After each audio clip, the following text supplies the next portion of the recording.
सभी का स्वागत है। आज हिंदी व्याकरण का जो मुख्य महत्वपूर्ण बिंदु रहेगा वो कारक होगा। कारक सभी कक्षाओं के लिए अति महत्वपूर्ण टॉपिक है, विषय है, क्योंकि इसी के आधार पर आपको व्याकरण के बहुत से महत्वपूर्ण बिंदु समझ में आते हैं। तो देखिए, कारक किससे कहते हैं, कारक की परिभाषा क्या है।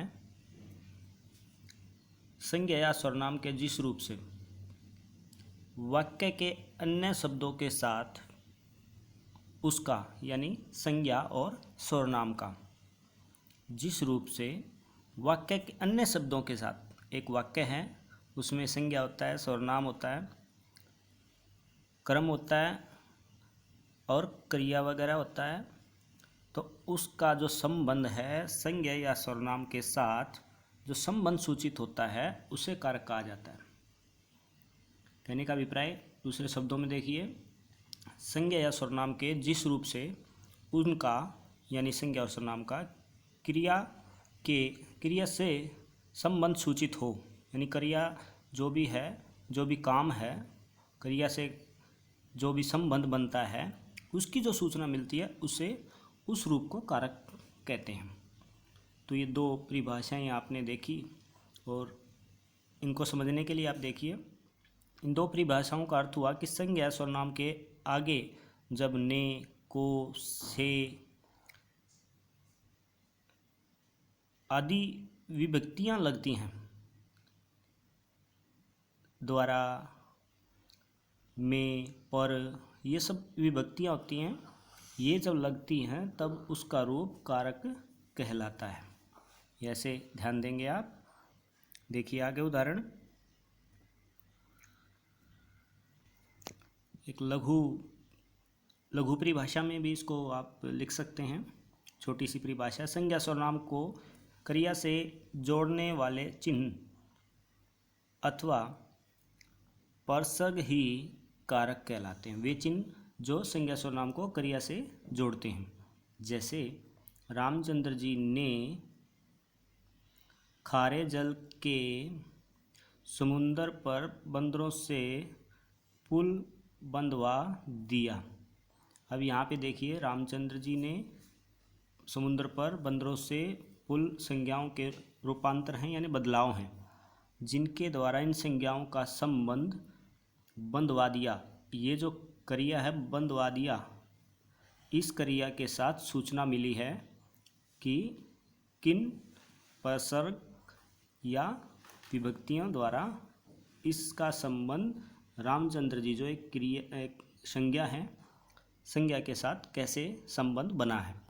दूसरा उदाहरण देखिए, श्री राम ने आए यहाँ पे रावण को बाण से मारा। ये विभक्तियाँ जो हैं श्री राम का संबंध और क्रिया मारा से जोड़ती हैं, बांधती हैं, यही कारक है।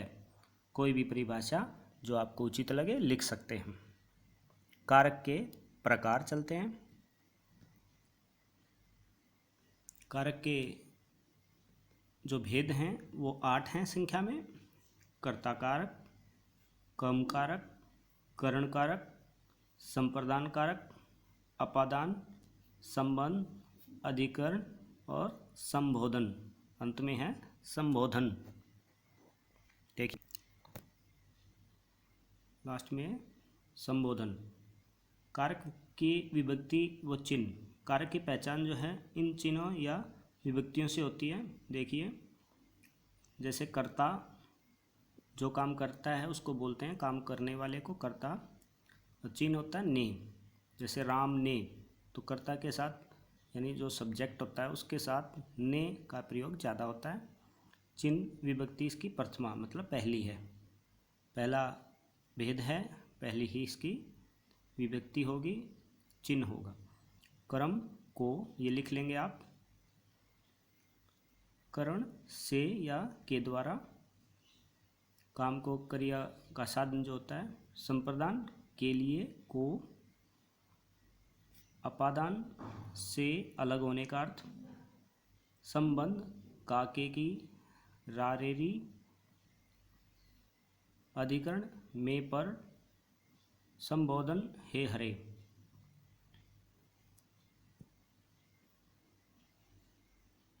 देखिए संबोधन के लिए हे हरे। देखिए सबसे पहले कर्ता कारक। वाक्य में जो शब्द काम करने वाले के अर्थ में आता है, यानी जो काम करता है उसे कर्ता कहते हैं, काम को करने वाला, या क्रिया को करने वाला कर्ता कहलाता है। इसकी विभक्ति है ने।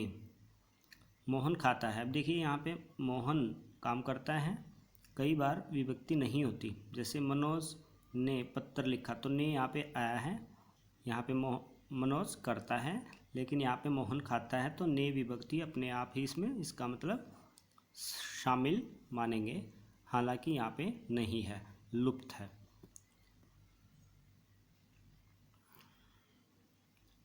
आपने एक दो उदाहरण लिख लेना है। देखिए आगे अगला भेद लिखेंगे, जिसकी विभक्ति होती है को। जिस संज्ञा सर्वनाम पर क्रिया का प्रभाव पड़े उसे कर्म कारक कहते हैं।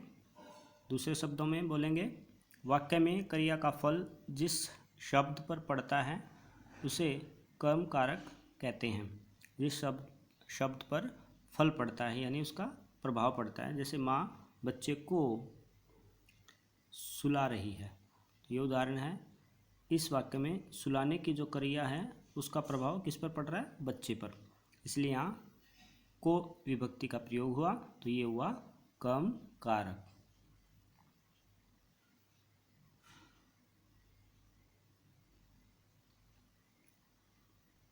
फिर चलते हैं करण कारक। जिस वस्तु की सहायता से या जिसके द्वारा कोई काम किया जाता है, जिस साधन से जो काम किया जाता है। वाक्य में जिस शब्द से क्रिया के संबंध का बोध हो उसे करण कारक कहते हैं। जिस शब्द से क्रिया के संबंध का बोध हो, जैसे हम आँखों से देखते हैं तो इसमें विभक्ति से है।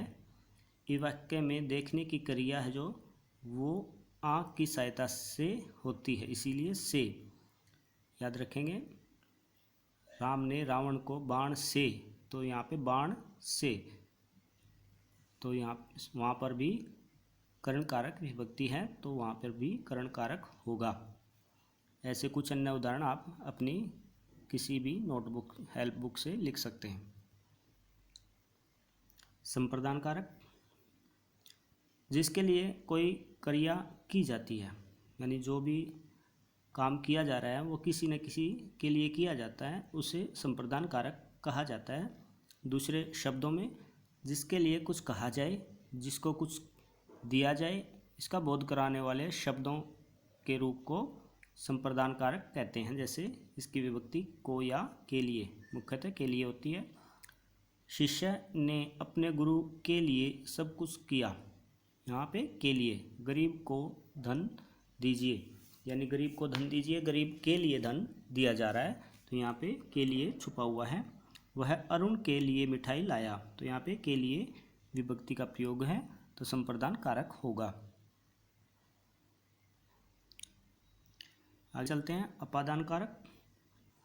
जिससे किसी वस्तु का अलग होना पाया जाए, यानी कोई वस्तु दूसरी चीज़ से अलग होगी, वहाँ अपादान कारक होगा। संज्ञा के जिस रूप से किसी वस्तु के अलग होने का भाव प्रकट होता है उसे अपादान कारक कहते हैं। इसकी विभक्ति भी से है। जैसे करण में भी विभक्ति से थी तो वहाँ पर से जोड़ता है, यहाँ पर से अलग करता है। दूल्हा घोड़े से गिर पड़ा, तो यहाँ पे देखिए वो घोड़े से अलग हो गया। पेड़ से पत्ता गिरता है, पेड़ से पत्ता अलग हो गया।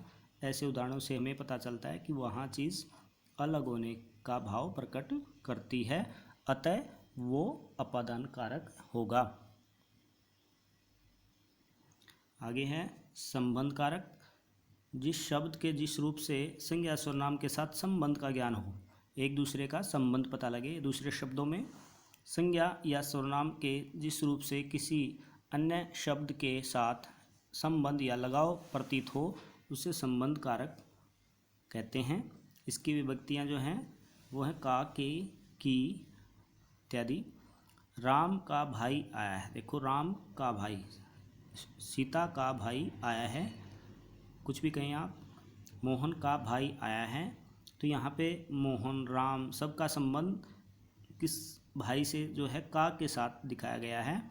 ऐसे में जो संबंध कारक की पहचान है वो का, के, की होती है। कई बार इसकी जो विभक्तियां हैं वो रा, रे, री भी बनती हैं। जैसे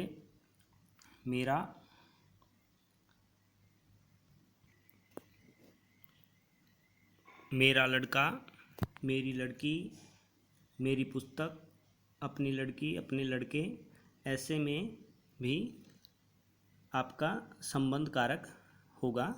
हालांकि ऐसे वाक्यों से प्रश्न कम पूछे जाते हैं।